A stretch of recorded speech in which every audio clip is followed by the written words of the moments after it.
할렐루야. 오늘은 아브라함의 기도라는 제목으로 은혜를 나누겠습니다. 우리 인사합니다. 사랑하고 축복합니다. 사랑하고 축복합니다. 아멘. 오늘 본문 내용을 영화로 만든다면 어떤 장면이 보이겠습니까? 뒤에는 산지가 있고 앞에는 저 멀리 사해가 보입니다. 그리고 사해 건너편에 소돔과 고모라가 어렴풋이 보이는 그런 그림입니다. 그런 배경에서 네 사람이 길을 가는데 두 사람은 먼저 앞에 가고 나머지 두 사람은 가던 길을 멈추고 서로 깊은 대화를 나눕니다. 거룩하게 생긴 사람이 말을 하고 100살이 된 노인은 듣습니다. 소돔과 고모라에 대한 소식을 들으면서 말을 듣던 사람이 움찔합니다. 그곳에 자기 조카와 그의 가족이 살고 있기 때문입니다. 그가 입을 엽니다. 안타까운 표정으로, 때로는 송구스러운 표정으로 자기 앞에 서 있는 사람에게 간청합니다. 그러다가 그 사람은 떠나고 그 노인은 터벅터벅 집을 향하여 돌아갑니다. 그의 눈에는 눈물이 걸썽거립니다. 이 노인은 바로 아브라함입니다. 타는 듯한 마음을 가지고 하나님께 간청하던 아브라함을 통해서 우리는 진정한 중보자의 모습을 보게 됩니다. 이 자리에 계신 분들은 아브라함이 드린 것과 같은 이런 간절한 중보 기도를 드려본 적이 있습니까? 본문을 통해서 우리 자신이 하나님 보시기에 의로운 자가 되며 우리도 아브라함처럼 풍성한 중보의 열매를 거두시기를 바랍니다. 하나님께서 오늘 아브라함에게 찾아오신 목적은 두 가지입니다. 하나는 아브라함과의 사이에서 아들을 주신다는 확신을 사라에게 심어주기 위함이었고, 또 한 가지는 소돔과 고모라 성이 이제 하나님의 심판을 받아서 멸망하게 될 것을 알려주기 위해서였습니다. 아브라함의 환대를 받은 이 나그네들은 아브라함의 장막에서 이제 소돔을 심판하기 위해서 일었습니다. 그리고 아브라함이 그들을 배웅하기 위해서 따라 났습니다. 지금 아브라함이 있는 곳은 마므레 상수리 나무들이 있는 곳인데요. 이 마므레라는 곳은 유대에서 가장 높은 헤브론 산지에서 북쪽으로 3km 정도 떨어진 곳입니다. 그 평지에서 사해 건너에 있는 소돔은 잘 보이지 않았을 것입니다. 아브라함이 요단 평지가 내려다 보이는 곳까지 갔는지는 우리가 정확히 알 수가 없습니다. 그런데 그 동행의 끝에 하나님과 소돔에 관한 대화를 나눈 것은 분명합니다. 하나님께서 내가 하려는 것을 아브라함에게 숨기겠느냐라고 말씀하셨기 때문입니다. 하나님의 계획을 아브라함에게 알리신다는 것은 이제 아브라함이 하나님과 아주 각별한 사이가 되었다 하는 것을 보여주는 대목입니다. 하나님께서는 지난 24년 동안 그를 믿음의 사람으로 만드셨지만은 특히 전능하신 하나님으로 나타나셔서 너는 내 앞에서 행하여 완전하라 라고 말씀하시고 또 이름도 아브라함에서 아브라함으로 바꾸어 주시고 언약의 표징으로서 또 할례 언약까지 맺을 때부터 아브라함은 이제 하나님을 완전히 신뢰하게 되었습니다. 그래서 하나님의 말씀에 순종해서 자기 집안에 있는 남녀노소, 종이든 또 잡혀온 사람이든 막론하고 다 할례를 행했습니다. 본문 18절에 보면은 하나님은 아브라함에게 그가 강대한 나라가 되고 천하 만민이 그를 통해 복을 받게 될 것이다 라고 말씀합니다. 이것은 이미 창세기 12장에서 약속하셨던 말씀인데 한 번 더 여기서 강조하시는 것입니다. 그러면서 하나님은 내가 아브라함을 택한 이유가 무엇인가 하는 것을 말씀해 주십니다. 19절 보세요. 내가 그로 그 자식과 권속에게 명하여 여호와의 도를 지켜 의와 공도를 행하게 하려고 그를 택하였나니 이는 나 여호와가 아브라함에게 대하여 말한 일을 이루려 함이니라. 아멘. 무슨 말입니까? 하나님께서 아브라함을 택하신 것은 그를 통해서 믿음의 유산이 후손들에게 이어져서 그 후손들이 하나님의 말씀에 순종하면서 의롭고 바르게 살도록 하기 위함이라는 것입니다. 그렇게만 한다면 하나님께서 아브라함에게 약속한 대로 그 모든 축복의 그 약속들을 다 이루어 주시겠다라는 것입니다. 오늘 우리는 모두 영적으로 아브라함의 후손들입니다. 그러므로 오늘 하나님께서 아브라함에게 말씀하신 이 말씀은 우리에게도 그대로 적용이 됩니다. 그러므로 우리는 항상 하나님의 말씀에 순종하면서 의와 공도를 행하는 삶, 즉 의롭고 바른 삶을 살아야 합니다. 그래서 주님이 핏값으로 세우신 이 교회를 든든히 세우고 또 하나님의 나라가 이 땅에 이루어지도록 충성을 다해야 할 줄로 믿습니다. 그런데 오늘 본문 말씀에 보면은 의와 공도라는 말이 나오는데요. 초기 개역 개정 성경에는 이 의와 공도를 공의와 정의로 번역하고 있습니다. 구약 성경 여러 군데에서 이 두 단어가 다양하게 번역되고 있어서 좀 혼란스러운 측면이 있는데요. 몇 가지 설명을 하려고 합니다. 먼저 의로 번역된 이 히브리어 체다카는 의로움 또 공의라는 그런 뜻을 가지고 있습니다. 또 공도로 번역된 미시파트는 정의, 판결, 법령 이런 뜻을 가지고 있습니다.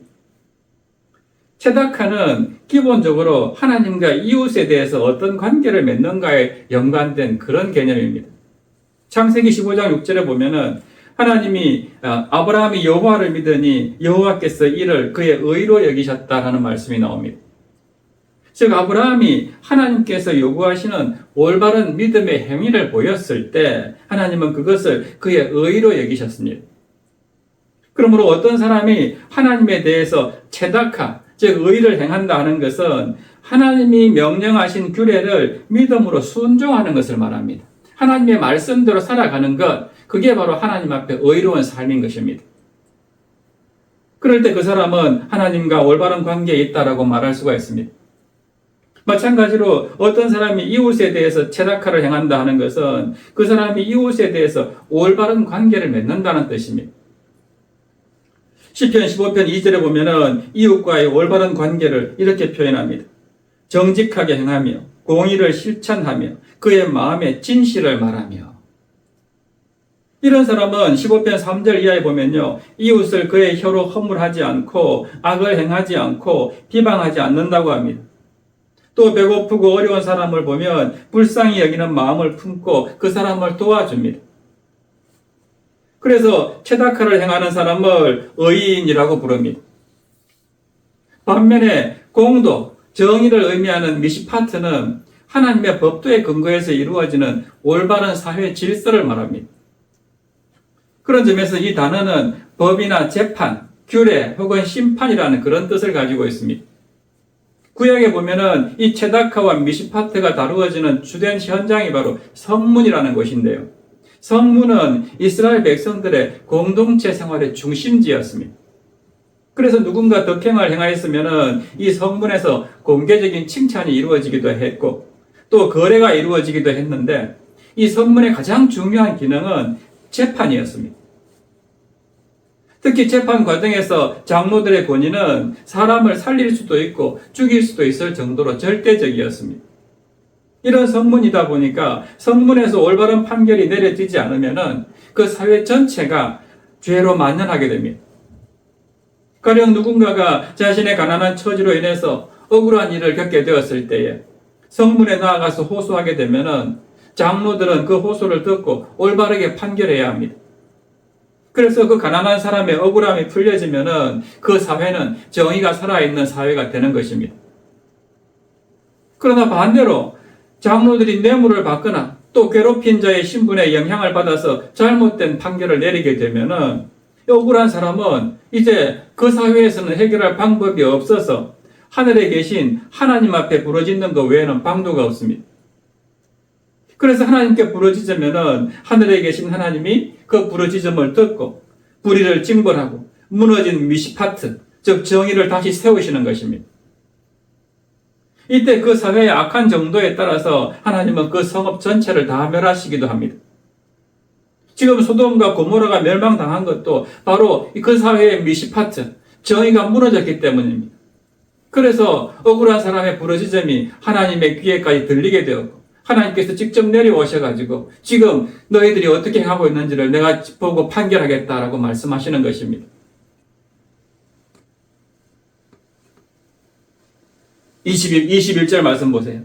내가 이제 내려가서 그 모든 행한 것이 과연 내게 들린 부르짖음과 같은지 그렇지 않은지 내가 보고 알려 하노라.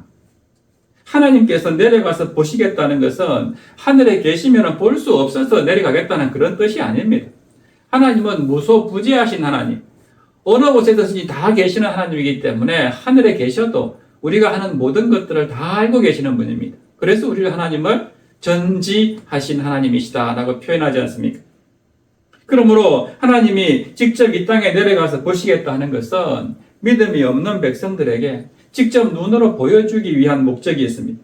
과연 하나님이 어떤 분이시고 얼마나 공정하게 공평하게 일을 처리하시는 분이신지를 내가 너희들에게 직접 보여주시겠다는 것입니다. 여러분, 우리가 믿는 하나님이 바로 이런 분이십니다. 얼마나 자비로우시고 공평하시고 정의로우신 하나님이십니까? 그런데 하나님의 이 사랑과 자비는 여기서 그치지 않습니다. 한 걸음 더 나아갑니다. 소돔과 고모라의 죄악과 불의는 이미 한계치를 넘어섰습니다. 하나님이 내려오시겠다는 것은 이것은 심판을 위해서 내려오신다는 뜻입니다. 때문에 하나님의 심판은 이에 돌이킬 수가 없는 상황입니다. 그런데도 당장 심판하지 않고 어떻게 합니까? 오늘 본문 보시면요, 아브라함에게 이 심판 계획을 사전에 통보를 합니다. 왜 그러셨을까요? 23절 이하에 기록된 아브라함의 기도를 통해서 우리가 그 답을 알 수가 있습니다. 그것은 심판이 정해졌더라도 소돔과 고모라에 단 10명이라도 의로운 사람이 있다면 그 성읍을 내가 멸하지 않고 한 번 더 기회를 주고자 하시는 하나님의 사랑 때문이었습니다. 물론 단 한 사람의 의인도 그 도시에는 없었습니다. 이것은 오늘 우리도 마찬가지입니다. 성경은 이 세상에 의인은 없나니 한 사람도 없다라고 말씀합니다. 그럼에도 불구하고 하나님께서 죄악으로 관영한 이 세상을 즉시 심판하지 않는 이유는 예수 그리스도를 믿는 그 의로운 자들이 악인들과 함께 멸하지 않도록 하기 위한 것이고, 또 한 가지 이유라면 한 영혼이라도 더 구원하기 위해서 오래도록 참으시는 것입니다. 그런데 소돔성을 멸하신다는 하나님의 계획을 들었을 때에 아브라함은 분명히 가슴이 절렁 내려앉았을 것입니다. 사실 소돔 사람들은 롯이 그곳에 이주하기 전부터 악한 자들이었습니다. 창세기 13장 13절에 보면 소돔 사람들은 악하여 여호와 앞에 큰 죄인이었더라라고 기록합니다. 때문에 그들이 망하더라도 아브라함과는 아무 상관이 없습니다. 그럼에도 불구하고 소돔성을 멸하러 가는 하나님의 사람들을 보면서 아브라함은 안절부절합니다. 그 도시에는 자신의 아들 같은 조카 롯이 살고 있기 때문이죠. 아브라함은 그대로 집으로 갈 수가 없었습니다. 그래서 어떻게 합니까? 23절에 보면은 아브라함이 하나님께 가까이 나아가서 이렇게 말합니다. 주께서 의인을 악인과 함께 멸하려 하시나이까? 이것은 하나님의 성품에 호소하는 간구입니다. 소돔 사람들이 악하고 하나님 앞에 큰 죄인이지만은 그러나 그곳에도 분명 하나님의 말씀대로 살려고 노력하는 의로운 사람들이 있을 것인데 그들도 다 죽이시면 안 된다는 것입니다. 의인을 악인과 함께 멸하는 것은 공평하고 정의로우신 하나님의 성품에 어긋나지 않습니까? 하는 탄원입니다. 그것이 25절 말씀입니다. 주께서 이같이 하사 의인을 악인과 함께 죽이시면 부당하오며 의인과 악인을 같이 하심도 부당하니이다. 세상을 심판하시는 이가 정의를 행하실 것이 아니니까. 하나님은 온 세상을 심판하시는 심판주이신데 공정하게 판단하셔야 하지 않겠느냐 하는 탄원입니다. 그러면서 24절에서는 적어도 소돔성에 50명 정도는 의로운 사람이 있지 않을까 생각하면서 이렇게 호소합니다. 그 성 중에 의인 50명이 있을지라도 주께서 그곳을 멸하시고 그 50의인을 위하여 용서하지 아니하시리까. 그러자 하나님께서 즉시 대답합니다. 내가 만일 소돔 성읍 가운데서 의인 50명을 찾으면 그들을 위하여 온 지역을 용서하리라. 여기 보면 하나님께서는 내가 찾으면이라고 말씀합니다. 내가 그곳에서 50명을 찾으면이라고 말씀합니다.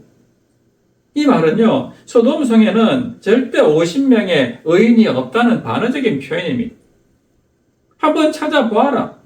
내가 보기에는 그 성에 절대 50명의 의인이 없다라는 그런 뜻이 담겨 있습니다.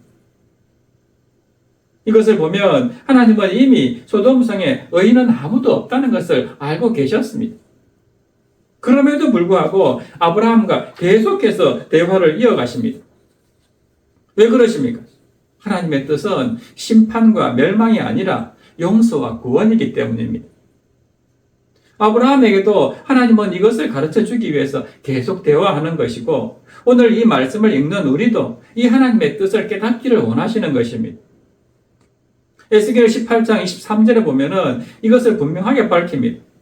주 여호와의 말씀이니라. 내가 어찌 악인이 죽는 것을 조금인들 기뻐하랴. 그가 돌이켜 그 길에서 떠나 사는 것을 어찌 기뻐하지 아니하겠느냐. 하나님은 악인이라도 멸망시키는 것을 기뻐하시는 분이 아니라 그들이 회개하고 다시 하나님께서께로 돌이키는 것을 기뻐하신다라고 말씀합니다. 지금 아브라함과의 대화 과정에서 우리가 발견할 수 있는 것이 바로 이 말씀입니다. 지금이라도 소돔성 사람들이 회개하고 돌이키기를 원하시는 것입니다. 때문에 계속되는 아브라함의 간구에도 하나님은 조금도 불편해하지 않고 즉시 바로바로 대답해 주십니다. 이어지는 아브라함의 간구를 보세요. 아브라함은 나는 티끌과 채와 같사오나 감히 주께 아뢰나이다 라고 겸손하게 엎드리면서 다시 한번 간구합니다. 28절 50의인 중에 5명이 부족하다면 그 5명이 부족함으로 말미암아 온 성읍을 멸하시리까.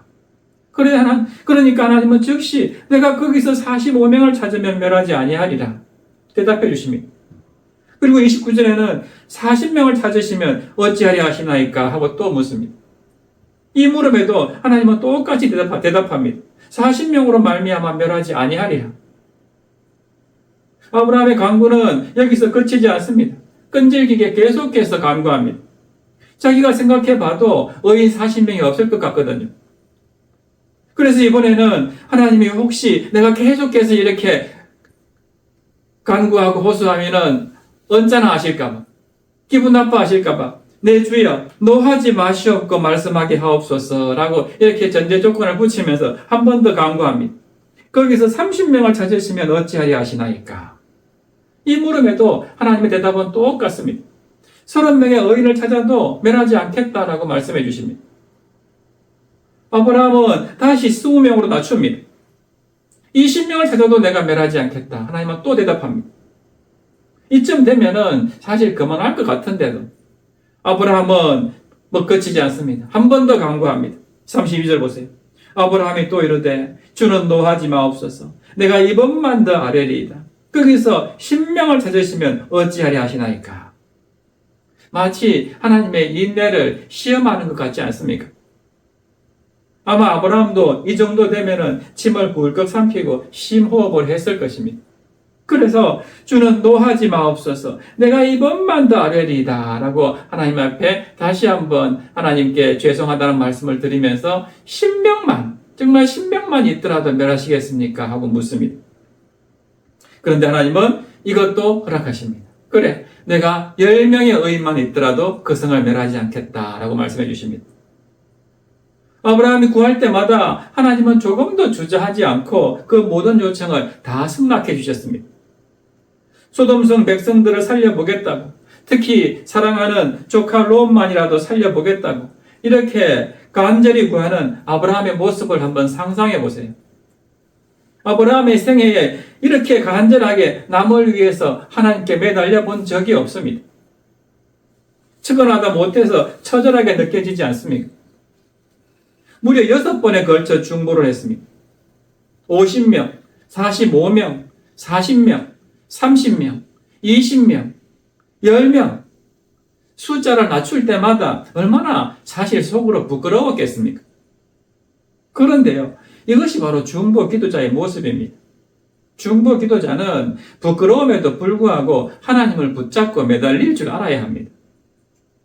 아브라함의 모습에서 다른 사람의 생명에 대한 그 소중함을 알고 간절히 기도하는 이 중보자의 자세를 우리는 발견하게 됩니다.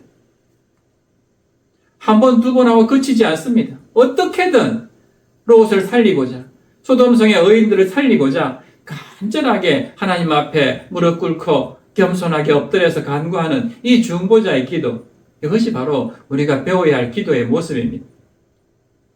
겟세마네 동산에서 우리를 구원하기 위해서, 우리 대신 십자가를 지기 위해서, 우리의 생명을 살리기 위해서 그 처절한 십자가를 앞두고 땀방울이 핏방울이 되도록 간절하게 기도하셨던 예수님의 그 중보의 기도의 모습이 이 아브라함의 모습과 지금 연상되지 않습니까?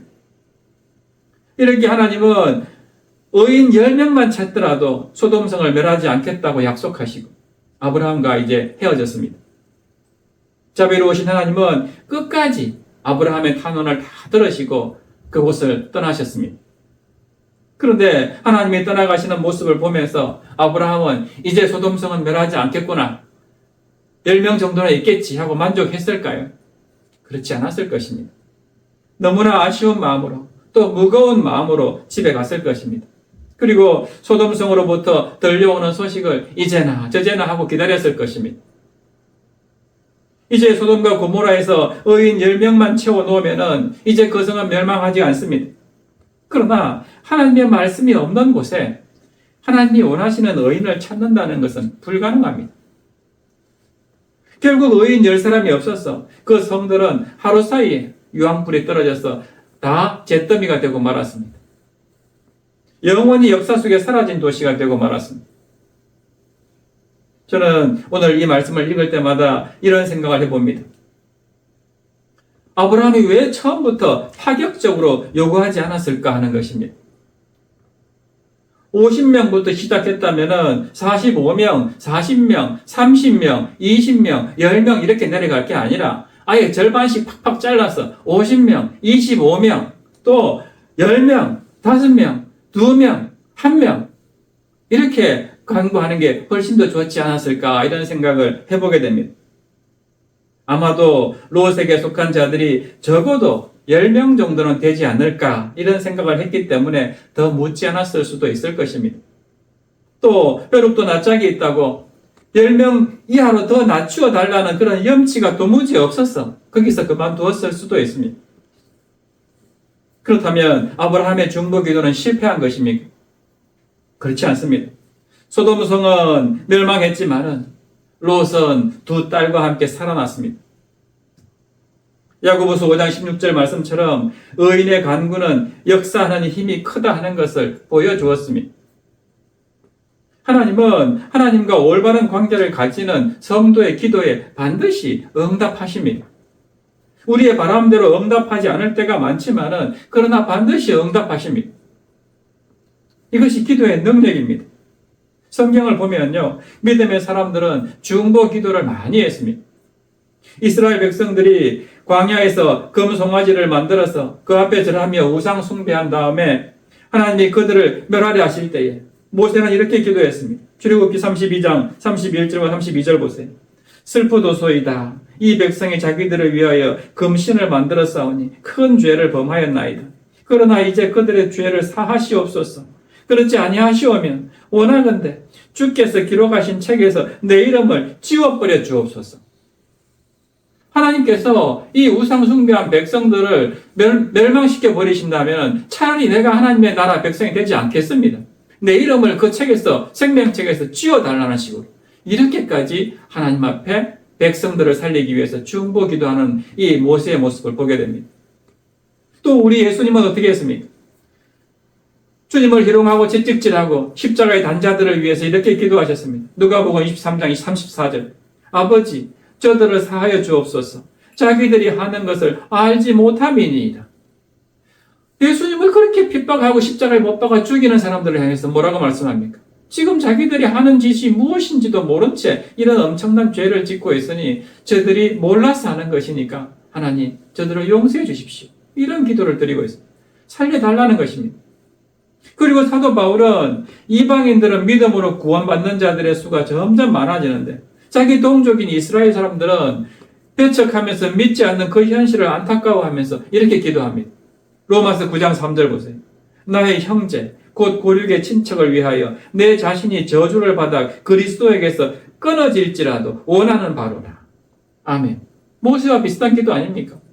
내가 그리스도의 은혜에서 그리스도인이라는 그 명부에서 이름이 삭제되고 끊어질지라도 내 동족들이 좀 구원받았으면 좋겠습니다 하는 이런 간절한 기도를 드리고 있는 것입니다.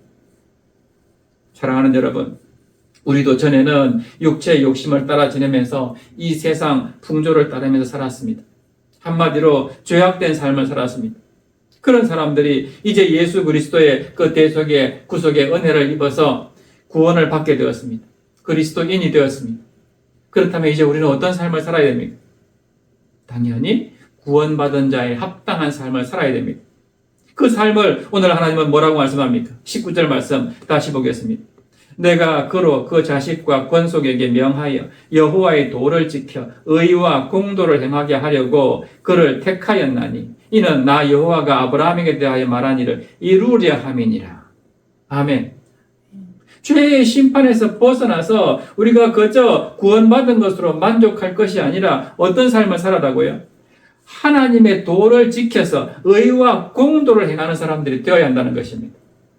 즉 하나님의 영광을 드러내는 삶을 살아야 되고 또 이웃들에게 덕이 되는 삶을 살아야 한다는 것입니다. 우리의 삶을 통하여서 하나님의 영광이 드러나는 그런 본이 되는 삶을 살아야 된다는 것입니다. 그리고 우리의 기도가 필요한 사람들을 떠올리면서 그들을 위해서 무릎을 꿇어야 됩니다. 믿는다고 하면서도 여전히 세상에서의 행복에 더 비중을 두고 있는 롯과 같은 그런 신자들을 위해서 기도해야 됩니다. 아무것도 모른 채 그저 멸망으로 향해서 달려가고 있는 그 불신자들의 구원을 위해서도 기도해야 됩니다. 아브라함의 기도가 롯을 살리고 두 딸을 살리고 결국 롯이 피신했던 그 소활성도 살렸듯이 믿는 자의 진실한 기도는 가정을 살리고 교회를 살리고 우리가 속한 이 사회도 살리는 것입니다. 이 자리에 계신 모든 분들이 한 영혼의 구원을 위해서 오늘 아브라함처럼 처절한 심령으로 주님 앞에 무릎 꿇고 기도하는 분들이 되시기를 바랍니다. 여러분의 중보기도 리스트에 들어있는 사람들에게 다 하나님의 은혜가 임하기를 바랍니다. 중보의 대상들이 구원의 은혜를 맛보았다는 그런 놀라운 간증들이 정말 날마다 들려지기를 원합니다. 이런 중보기도의 능력을 우리 삶 속에서 맛보면서 아브라함처럼 영육간의 풍성한 응답의 삶을 누리며 살아가는 저와 여러분 되시기를 주님의 이름으로 축원합니다. 그래서 이 시간 우리가 함께 찬양하고 기도할 텐데요. 누군가 널 위해 기도하네라는 찬양입니다.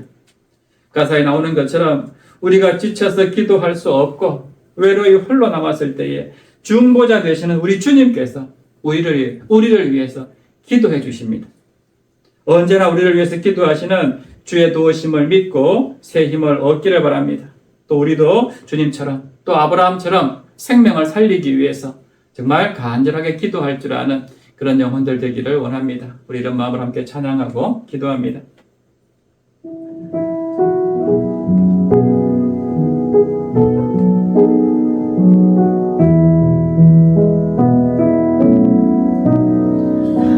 당신이 지쳐서 기도할 수 없고 눈물이 흰물처럼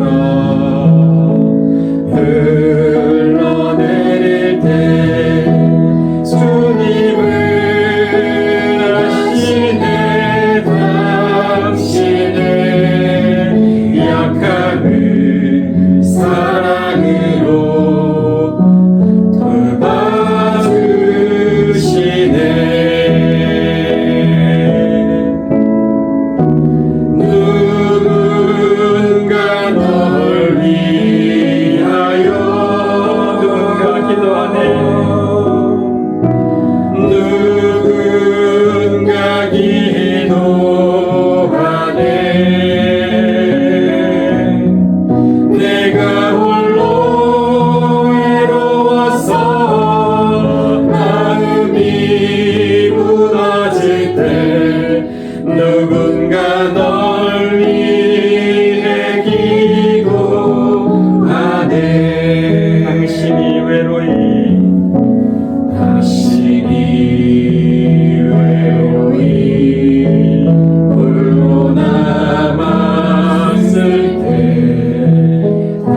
당신은 누구에게 위로를 얻나 주님을 아시네 당신의 마음을 그대 홀로 잊지 못함을 조용히 그대 위해 조용히 그대 위해 기도하네 누군가 기도하네 내가 홀로 외로워서 마음이 무너질 때 누군가 널 위해 기도하네 누군가 널 위하여 누군가 널 위하여 누군가 기도하네 누군가 기도하네 내가 홀로 외로워서 마음이 무너질 때 누군가 널 위해 기도하네 우리 함께 기도했으면 좋겠습니다. 살아계신 하나님 아버지 아브라함의 자손들이 여호와의 도를 지켜 의와 공도를 행하게 하려고 아브라함을 택하신 하나님 오늘 우리를 택하신 것도 우리로 하여금 주의 말씀에 순종하며 이 땅에 하나님의 공의와 정의가 마르지 않는 강같이 흐르게 하려고 택하신 줄로 믿습니다. 여러분 우리의 매일 삶 속에서 하나님의 영광을 드러내고 또 이웃에게 덕이 되는 그런 삶 살게 해 주시옵소서. 또 아브라함처럼 한 영혼이라도 살리기 위해서 간절히 기도할 줄 아는 저희들 되게 하여 주옵소서. 우리 이런 마음을 함께 기도합니다. 주여 살아계신 하나님 아버지 오늘 아브라함을 택하여서 아브라함의 후손들이 자자손손 하나님의 말씀대로 순종하면서 의로운 삶 공평하고 바른 삶을 살게 하려고 그를 택하였다고 말씀하셨습니다. 오늘 우리 역시 우리를 그렇게 그리스도인으로 부르시고 세우시고 택하신 이유는 바로 우리를 통하여서 대대손손 하나님의 말씀에 순종하게 하시고 또 이 땅이 바로 하나님의 공의와 정의가 마르지 않는 강처럼 흐르게 하려고 그렇게 우리를 택하신 줄로 믿습니다. 아버지 그러므로 우리가 늘 하나님의 말씀을 잘 순종하고 하나님의 뜻을 잘 분별하여서 악한 것들에 휘둘리지 아니하고 죄악된 것들에 흔들리지 아니하고 온전히 하나님을 증거하면서 하나님이 기뻐하는 그런 인생 살아가는 우리 모두가 되게 하여 주시옵소서. 아버지 하나님 오늘도 하나님을 모른 채 예수 그리스도의 십자가를 모른 채 죽어가는 그런 많은 불신 영혼들을 향하여서 아브라함과 같이 부르짖어 간절하게 기도할 줄 아는 우리가 되기를 원합니다. 하나님 한 영혼을 살리기 위하여서 정말 예수님께서 십자가에 달려 죽으시면서까지 우리를 구원하셨다면 아버지 하나님 우리도 그 사랑을 실천하는 그리스도인들 주님의 종들 주님의 자녀들이 되기를 원합니다. 정말 아브라함과 같이 그렇게 간절하게 정말 한 영혼이라도 살리기 위해서 기도할 줄 아는 그런 중보 기도자들이 다 되게 하여 주시옵소서. 그래서 하나님 정말 이 땅을 하나님의 나라로 만들어가는 우리 사랑교회가 되게 하시고 우리 모두가 되게 하여 주시옵소서.